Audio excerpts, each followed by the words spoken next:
This video is going to be talking about platelet rich plasma, also known as PRP, and something called ACell, which is porcine morcellized bladder. And these are things that we use for hair transplants. Something I've been doing since October 2011. And one of the things I always say is it's important for a surgeon or physician to go to meetings, because if you don't go to meetings, you don't learn anything. I go to meetings 10, 12 times a year, maybe 13, 14 sometimes. Since October 2011, I've been incorporating something called PRP and ACell into my hair transplant practice, and I'm actually slowly integrating it into my face world as well. And I was up in Anchorage, and I was watching these results and saying, is this really real? What's going on with this? And I incorporated these two elements into my hair transplant business, and my results are phenomenally different. And when I go lecture, I try to encourage my colleagues to try using this, because it really does change your results with hair transplant. So what is it? How do I use it? So PRP is platelet-rich plasma. It is basically blood drawn from you from the very beginning of the case. What we do is we take out all the pro-inflammatory cells, such as the white cells and the red cells. Those are things that are negative toward healing. We preserve the elements toward growth. So there's growth factors in the serum, that's a fluid portion, and there's growth factors in the platelets themselves. The platelets contain the growth factors. We like a concentration based on the studies of about 2.5 times concentration with the platelets. If you have platelets, you say, well, some platelets are good, then we should have 10 times more platelets. Believe it or not, that's actually counterproductive. You need to have about 2.5x platelets, because they found that in the range of 1.8 to 2.5x, your platelets have the most activity. They promote healing, etc. And we'll define what exactly PRP does more specifically in a moment. First, I want to give you some background information. So PRP is a clear fluid, and we use the Angel system. So we're able to pull like 60 cc's. We pull 120 cc's of blood, and people always worry, is that going to be counterproductive to healing? And it isn't. So a pint of blood, or a unit of blood, I should say, is about 250 cc's or milliliters. We draw about half, or less than half of that, and then half of that gets concentrated into growth. But we use so much more PRP than 99% of doctors that use that, and very few doctors even know about using PRP. And with PRP and with ACell is a morcellized, which means it's a powder substance of a pig bladder, which really sounds weird, but together they work so well toward results. And I'm going to really define what those benefits for you are in a moment.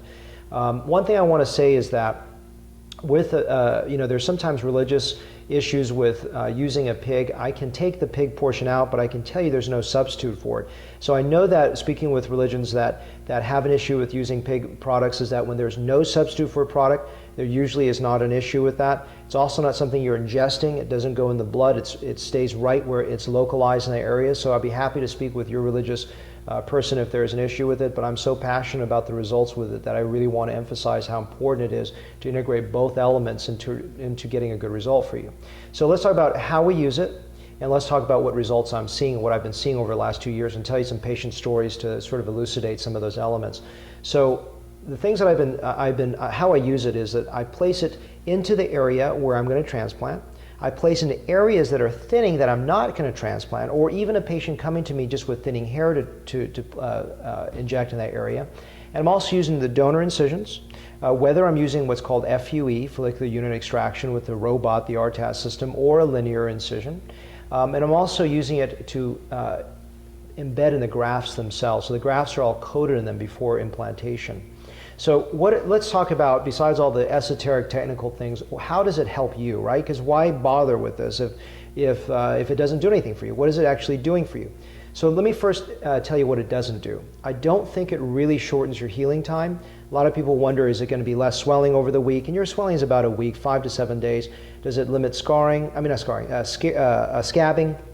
Not really. I think the scabbing is probably quite similar. So it doesn't really shorten your recovery time of that 1 week or 5 days that you normally have with a procedure. But what it really does is create results that are significantly better. And I'm not talking about a little bit better. I'm talking about light years difference. Light years, phenomenally different, unbelievably different. I can't use enough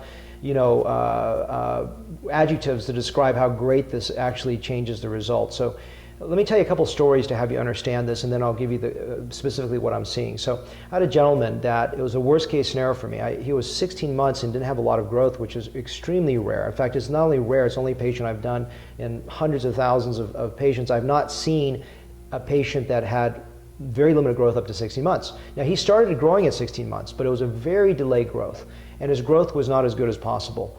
We came back, we've done 2 subsequent transplants in him since that time, and we've noticed significant growth with each of his transplants, with the growth being on the order of about 4 months start time. So this is what's so phenomenal with this. Here's a guy that's his own control, right? Because I could say, yeah, it's been better, and overall I'm seeing better results. But here's a guy serving as his own control, meaning here's a guy that didn't grow well and phenomenally growing twice in a row at the point of exploding, okay? So I'm seeing, what am I seeing is significantly better growth, percentage of graft growth. So I jokingly call this the magic fertilizer or magic sauce, because I really believe it is.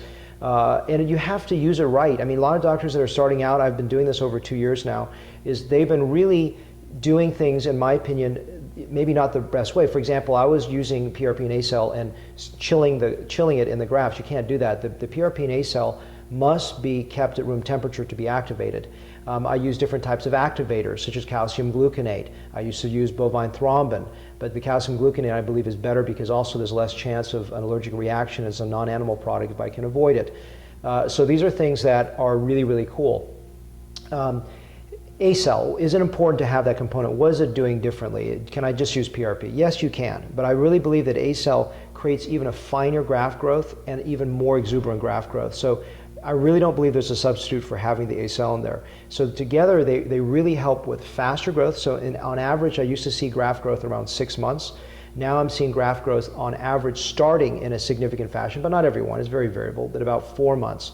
So I'm seeing significant better results, my hair transplant results, that I believe that almost every, I always say, I do say this now, I won't want to do a case without PRP and ACell of hair transplant. I just believe that's too variable.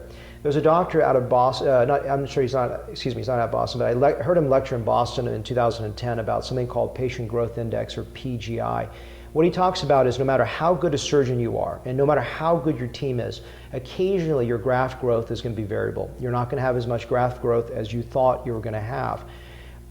And I still get that sometimes, you know, you can't guarantee a patient 100% growth. The one thing I can tell you though, is that wide-ranging PGI, no matter how, because if you have a bad surgeon, you have a bad technicians, you have bad transplants, they're traumatic during the insertions, etc., then you're not going to get good graft growth to begin with. But if you get excellent parameters, or everything is done right, you still may not have good graft growth in some cases. I've noticed that percentage of people that have variable growth shrink down to almost zero when I'm using PRP and ACell. It's really been the equalizer. So it is not an excuse for bad work. You have to have excellent work as a prerequisite. If you're not doing good work, you will not get good results.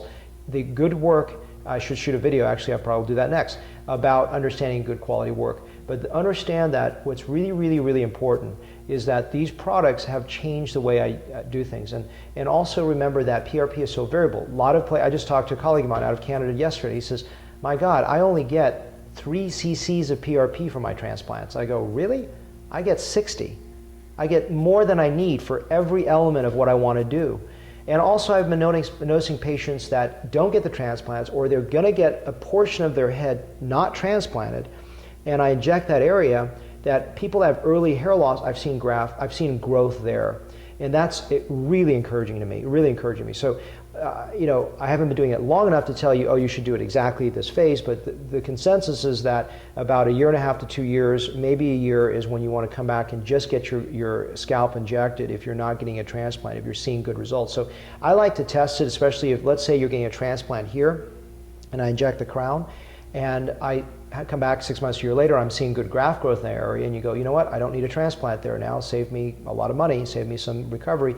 When should I get it? Should I get it re-injected? So if I'm seeing good results, then I say 1 to 2 years, consider another injection. You know, but not everyone responds to it, but I would say the gross majority respond to it well. And I really believe that that's a new adjunct toward helping slow down hair loss, which we'll talk about more as a separate video about ways to help slow down hair losses that's out there currently.